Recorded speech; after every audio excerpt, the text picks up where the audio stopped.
राधे राधे मित्रों, राधे चैनल में आप सबका बहुत बहुत स्वागत है। भादो मास कथा का श्रवण हम इस चैनल में लगातार कर रहे हैं। आज इस उपलक्ष्य में हम सुनेंगे भाग 10। भाद्रपद मास के शुक्ल पक्ष की 10वीं तिथि का दिन था। हमारा कथा का शीर्षक है सत्य का फल। यह तिथि धर्म तथा सत्य की स्थापना के लिए विशेष मानी जाती है। इस दिन की कथा हमें सच्चाई और निष्ठा के महत्व को समझाती है। प्राचीन काल की बात है। एक गांव में धर्मदत्त नामक एक ब्राह्मण रहता था। वह अत्यंत निर्धन किंतु सत्यवादी और धर्मपरायण था।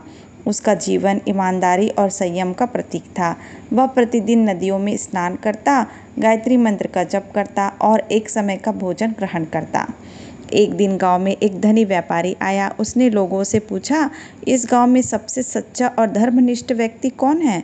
सभी ने एक स्वर में कहा, धर्मदत्त ब्राह्मण। व्यापारी ने धर्मदत्त से भेंट की और उसे एक भारी थैला दिया जिसमें स्वर्ण मुद्राएं थी। धर्मदत्त ने पूछा, यह क्यों दे रहे हो?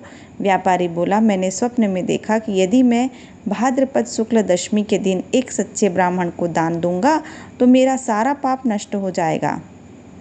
धर्मदत्त ने थैला तो स्वीकार कर लिया, लेकिन वह उसे खुद के लिए नहीं रख सका। उसने सारा धन गांव के गरीबों में बांट दिया, मंदिर की मरम्मत करवाई और बचे हुए धन से एक गौशाला बनवाई।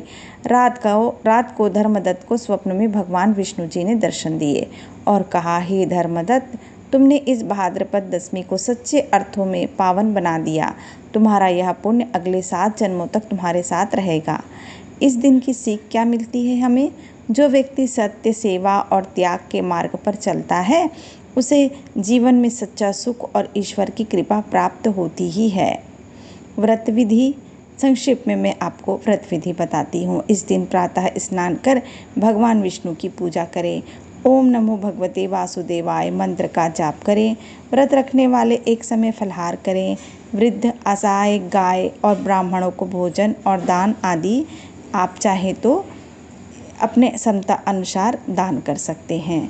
तो ये रही अध्याय कथा 10 जो हमने आज राधे चैनल में सुना। आप लगातार इसी तरह अन्य कथाएं भी मेरे चैनल में सुन सकते हैं। आप और कौन सी कथाएं सुनना चाहते हैं मुझे कमेंट्स करके बताइएगा। अगली कथा श्रवण में हम आपसे फिर मिलेंगे। तब तक के लिए राधे राधे।